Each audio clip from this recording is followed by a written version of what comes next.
C'est la vie. And when you're down, you will be high again, you see. Everything will turn out fine, cause c'est la vie. And in the end, the bottom line is c'est la vie, c'est la vie, c'est la vie, c'est la vie. Benvenuto al maestro Roberto Giuliani. Grazie. Lei è il direttore del Conservatorio di Santa Cecilia. È un'istituzione, un traguardo per molti e un'ambizione per tanti giovani. Chi è Roberto Giuliani? Partiamo da questo.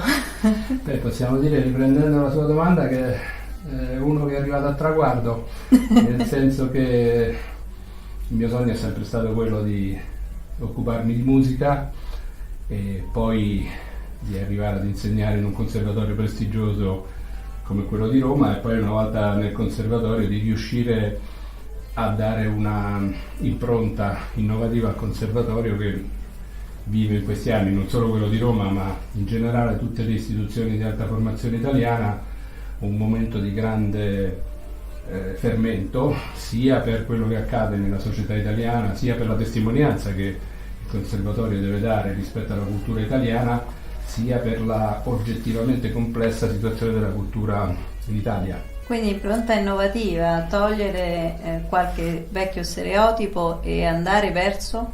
Ma più che io non direi togliere qualche vecchio stereotipo. Santa Cecilia è percepito primariamente come un luogo in cui si coltiva la tradizione, non a caso studenti da tutto il mondo, noi abbiamo studenti che provengono da 42 nazioni, da tutto il mondo vengono a studiare da noi per la tradizione didattica, per il canto, per il pianoforte, per gli archi, per i fiati in generale, diciamo per gli strumenti che compongono l'orchestra classica, oltre appunto al canto e alla composizione. E io tengo molto a che il conservatorio mantenga questo importante asset che è riconosciuto a livello internazionale. Dall'altra parte, sia perché il tempo corre e si creano o si stimolano nuove professioni, il conservatorio si è aperto in questi ultimi anni a percorsi innovativi, perché dobbiamo preoccuparci, oltre alla formazione dei musicisti cosiddetti classici, anche a occupare gli spazi che si creano nel nuovo mercato del lavoro, che va dalla composizione per film ad altri settori di cui quindi pensate a una futura occupazione per chi esce una possibile futura collocazione, insomma. Certo, diciamo che in teoria per la qualità dei nostri diplomati non dovrebbero esserci problemi occupazionali, ma la realtà italiana è tale che questi problemi negli ultimi anni sono diventati molto presenti, quindi laddove prima era sufficiente per modo di dire saper suonare o cantare bene, adesso bisogna anche individuare il luogo giusto nel quale si fa espletare la propria professionalità, e quindi non è raro, come accade anche in altri settori, penso a quelli medici, a quelli della ricerca scientifica, che i nostri migliori studenti occupino posti importanti nelle orchestre europee o vincano selezioni in tutto il mondo e che magari qui non trovino posto, anche perché questo purtroppo, come spesso ci troviamo a sottolineare, è un paese che le orchestre non le apre ma le chiude, e purtroppo. Quindi ci troviamo di fronte alla fuga dei cervelli, delle mani, delle nostre migliori energie. Però diciamo, questo è la solita, non vuole essere il solito lamentificio italiano. Noi ci rimbocchiamo le maniche e, contando sul fatto che la qualità dei nostri diplomati è molto alta, sono sicuro che in un futuro prossimo questa tendenza sarà invertita, anche perché penso che una delle risorse che l'Italia può spendersi a livello internazionale sia proprio quella della creazione artistica, e non penso solo alla musica, penso anche all'arte figurativa, al balletto, alla moda, al design. Sono tutti settori nei quali in Italia c'è una fortissima filiera formativa. Penso ad esempio qua a Roma alla presenza nello stesso luogo dell'Accademia Nazionale di Danza, dell'Accademia Nazionale d'Arte Drammatica, che sono istituzioni uniche nel loro settore, certo. Al Conservatorio di Santa Cecilia, l'Accademia delle Belle Arti, gli Istituti Superiori per l'Industria Artistica, sono tutti istituzioni della filiera formativa cosiddetta appunto dell'AFAM, Alta Formazione Artistica e Musicale. Penso che se fosse dato a queste istituzioni, come cerco di fare da anni, un luogo di collaborazione che non sia solo episodica ma che sia costante, e questo potrebbe portare ad un grosso progresso anche per quanto riguarda l'attrattività di una capitale già importante di per sé turisticamente come Roma, ma Roma ha un potenziale di attrattività dal punto di vista dell'arte performativa in generale incredibile, e quindi già noi siamo riusciti a tessere rapporti importanti con l'Accademia di Danza, con l'Accademia di Belle Arti, però si tratta sempre di iniziative basate sul rapporto a 2, massimo a 3. Sì, la sinergia, la collaborazione. Sì, penso ad una sorta di incubatore culturale, come si fa in altri casi per quanto riguarda appunto la ricerca scientifica, architettonica, una sorta di incubatore culturale in cui si dia lo spazio, le potenzialità, gli strumenti ai nostri artisti, sia docenti sia studenti, di collaborare. E che ruolo potrebbe avere il governo e comunque le istituzioni, che ruolo potrebbero avere in questo progetto? Ma quello di essere dei facilitatori, potremmo usare questo termine, ossia quello di offrire appunto strumenti, strutture e ovviamente anche finanziamenti, però io cerco di non partire mai dai finanziamenti, perché non è solo certo, un problema, è anche un problema di finanziamenti, intendiamoci, perché rispetto ad altri luoghi che ho avuto la fortuna di visitare da direttore in giro per il mondo, non possiamo certo dire che gli investimenti dell'Italia nella cultura e in particolare nella produzione di musica siano ad un livello accettabile. Sono sicuramente passibili di un forte miglioramento, soprattutto, ripeto, per il rispetto nei confronti di chi dedica la propria vita. Ricordiamoci che un percorso di studio in conservatorio si tratta di anni. Ecco, perché è la domanda che le avrei fatto poi. Sì, fare il musicista da una parte è una passione, dall'altro una dannazione. Questo non è un lavoro, questo è la nostra vita, cioè noi siamo nella musica dalla mattina alla sera, sia che si suoni, sia che si insegni, sia che si organizzi, cioè non è un lavoro che si fa in 8 ore. Come funziona il conservatorio, cioè vivere il conservatorio da studente? Ma vivere il conservatorio da studenti, ma anche da docenti, ma anche da direttori, è sicuramente un'esperienza entusiasmante, perché si è all'interno di una macchina molto complessa, però anche molto stimolante di produzione artistica, ed è come se si producesse in continuazione cultura, è come se i nostri studenti, anche dai primi anni, considerando che noi siamo come istituzione di alta cultura collocati al pari del livello universitario, quindi abbiamo soprattutto ormai studenti dai 18 anni in su, che già sono in grado di lavorare tranquillamente in orchestra, di fondare ensemble, quindi io ho la fortuna alto livello, alta qualità. Alta qualità. Io ho la fortuna di stare in un posto dove in continuazione si produce musica, dove io apro le finestre e sento le prove dell'orchestra o il cantante che sta provando la parte di un'opera, e do proprio l'idea di questo cuore pulsante continuo, che non è fatto, ripeto, di un lavoro ad orario, è fatto di una passione costante. Nessuno studia musica perché pensa che sia un lavoro che a una certa ora del giorno smette e poi si dedica al suo hobby. Esatto. A proposito di orario, ecco, come riesce a coniugare anche la sua vita familiare, insomma la sua vita, con il suo ruolo da direttore? Diciamo che la mia vita non esiste più, nel senso che è tutto avendo la fortuna di avere una famiglia molto comprensiva che ha creduto in questa avventura e che è consonante con i miei interessi per una serie di altri motivi, sopporta, per così dire, per ossimoro, la mia assenza, perché questo è un lavoro che sia per impegno nell'istituzione, io ho circa 200 studenti, ho 1350 studenti, il conservatorio ha rapporti internazionali con tutto il mondo, quindi fra l'attività interna, di normale amministrazione, l'attività di produzione concertistica, l'attività legata al settore della terza missione, i rapporti che noi abbiamo con le istituzioni, i rapporti con i ministeri, perché stando a Roma abbiamo la fortuna di avere un'interfaccia continua, e i rapporti internazionali, capita spesso di dover essere all'estero per seguire progetti internazionali. Un paese con il quale state intrattenendo un dialogo costruttivo? Dunque, noi abbiamo, come dicevo prima, studenti da 42 nazioni, abbiamo oltre 100 international agreement, perché il conservatorio preferisce avere rapporti ufficiali con le istituzioni. In più abbiamo un grosso scambio Erasmus incoming sia per gli studenti sia per i docenti, e poi abbiamo una serie di situazioni internazionali più strutturate che sono in particolar modo con i paesi orientali.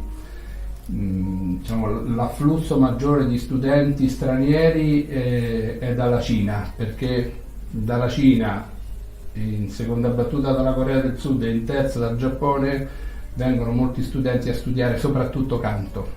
Ce ne sono che vengono a studiare anche violino o pianoforte, però il gran numero è dovuto alla importanza della scuola di canto del conservatorio, e anche al fatto che, a differenza della nostra situazione italiana, in Cina o in Corea o in Giappone l'attenzione nei confronti dell'opera italiana è molto altissima, alta, molto e alta. quindi c'è un grande investimento rispetto da una parte alla formazione degli studenti, dei loro studenti, e dall'altra la costruzione continua di teatri. Cioè stiamo parlando di paesi, penso alla Corea del Sud, con la quale abbiamo un intenso rapporto, dove accanto ad una grossa crescita industriale e commerciale c'è un grande investimento dello Stato sulla formazione culturale degli studenti. Quindi, sì, anche al dialogo abbiamo intervistato il console Vincenzo Campitelli, che sta proprio lì in Corea del Sud, e che ci raccontava proprio di questa sinergia con l'Italia. Sì, non solo sinergia, ma anche proprio in Corea prendi il taxi e ascolta musica classica, un po' come in Germania, diciamo. Ecco, noi questo l'abbiamo perso. Sicuramente c'è stato un periodo di eccessiva disattenzione nei confronti della cultura, e quindi adesso non dico che corriamo appresso agli altri paesi, però notiamo, a volte con sorpresa, oramai non più data l'abitudine al viaggio, notiamo che magari in altri paesi c'è un'attenzione maggiore. Qui viene dato un po' per scontato che noi siamo un'eccellenza artistica che vive da sola, ma non vive da sola l'arte. Qualche secondo e torniamo subito.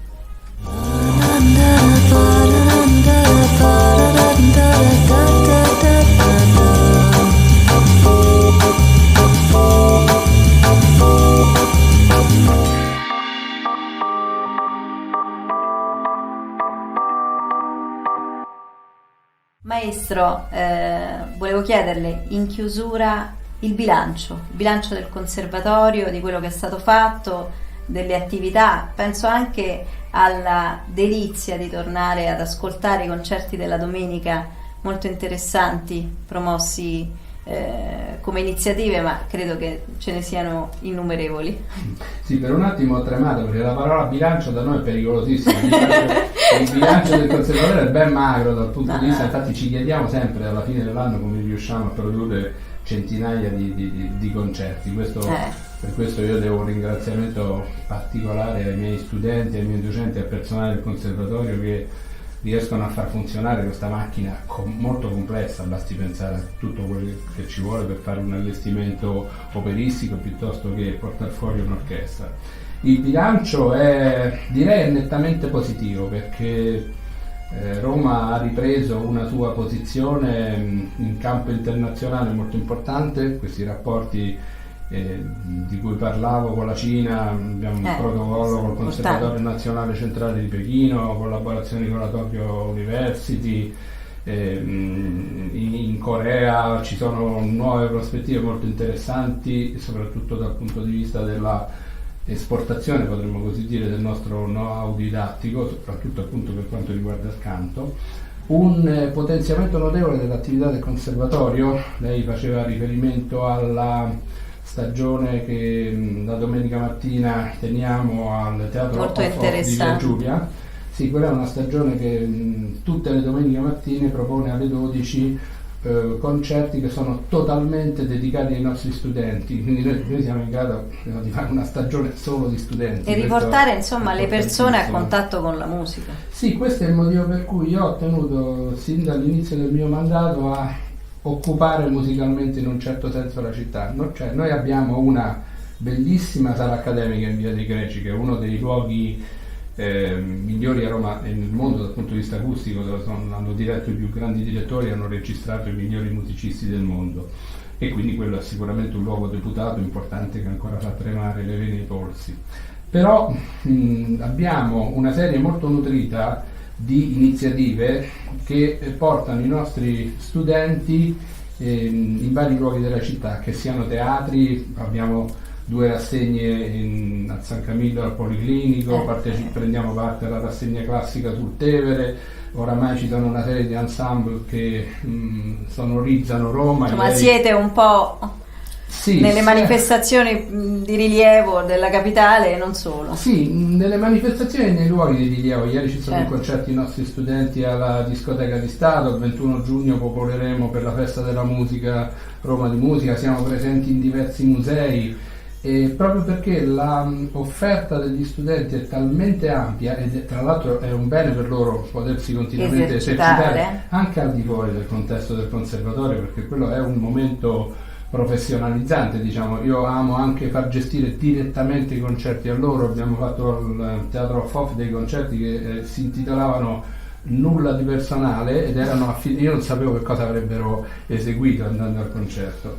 L'altra esposizione esterna a cui io tengo molto è quella di tutte le iniziative collegate alla cosiddetta terza missione, ossia da qualche anno, o meglio nei recentissimi anni, il conservatorio riflette sulla importanza sociale della musica, ossia la terza missione è quella che va oltre la dimensione didattica, di produzione e di diffusione, e va a toccare ambiti molto delicati, come appunto quelli del rapporto fra la musica e il recupero sociale, il terzo settore, insomma. Esattamente, la terza missione, per cui noi abbiamo una serie oramai molto ampia. Prima ho citato i concerti presso gli ospedali, ma stiamo aprendo un corso musicale a Re Bibbia, collaboriamo con la Casa Peter Pan. Questo è importante. Abbiamo vinto un bando della regione per ospitare 8 studenti con sindrome di Asperger ad alta funzionalità,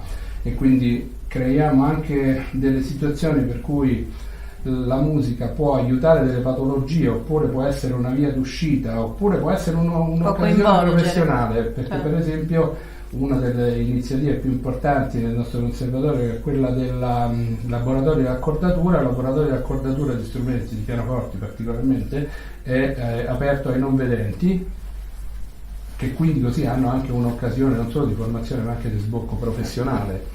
Questo è fatto con l'associazione dei ciechi e ipovedenti. Insomma, è una lunga serie di iniziative alle quali io tengo molto e che attestano la presenza della musica nel tessuto sociale nella sua forma più delicata, forse, che è quella del tentativo di recupero e della cura, che va ben oltre le iniziative di musicoterapia. Qui stiamo parlando proprio di protocolli scientifici strutturati, abbiamo un protocollo col campus universitario, biomedico. Insomma, è una collaborazione molto stretta che va ben al di là del fatto che la musica fa bene, rilassa, ascoltare la musica, eccetera. Qui si sta parlando proprio di un'attività scientifica, per cui la musica non ha solamente una componente estetica, ma una componente di forte intervento nella società, e a questo io tengo molto, che il conservatorio non sia solo un posto dove si produce e si ascolta musica, ma anche che sia modificativo degli assetti sociali rispetto ai quali la musica può far molto. Certo, è un percorso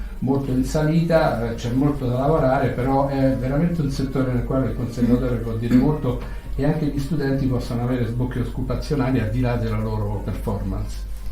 In chiusura, veramente una battuta: chi è per lei un musicista con la M maiuscola? Non in quanto non le chiedo di farmi un nome di un musicista, ma chi è il musicista? Le caratteristiche. Ma direi che il musicista è quello che è diventato musica. Nella dimensione più assoluta non si distingue una persona che fa della musica, una persona che suona, ma si vede una persona che è diventata musica. Io vedo dei miei studenti per i quali è innaturale non suonare, cioè la loro dimensione naturale è suonare, è come quando si dice sembra nato per una determinata cosa, no? C'è chi compie il salto in alto con grande naturalezza, mentre ciascuno di noi sarebbe goffissimo, e c'è lo studente che prende in mano il violino e tu pensi che il violino faccia parte di lui o lui faccia parte del violino. Un ricordo ludico al conservatorio, lei al conservatorio. Un ricordo ludico al conservatorio, agli anni della formazione sicuramente, avevamo una classe molto vivace, scatenata, con la quale conservo in parte ottimi rapporti e spesso ricordiamo non le marachelle diciamo, però le nostre scompostezze giovanili rispetto alla serietà degli studi. E che musica ascoltava all'epoca? Di tutto, ma questo anche adesso, infatti io non ho alcun problema col fatto che in conservatorio si passa, cioè si va dal dipartimento di musica antica fino al dipartimento di jazz e addirittura a una esperienza di trasversalità, di improvvisazione che passa tutte le epoche, quindi ho sempre ascoltato tutto, e quindi diciamo, non c'è la musica classica, la musica c'è la musica, c'è della musica buona e della musica che la storia scorderà velocemente, per fortuna, quindi sarà così. Maestro Giuliani, grazie. Grazie a lei, buona giornata. C'est la vie.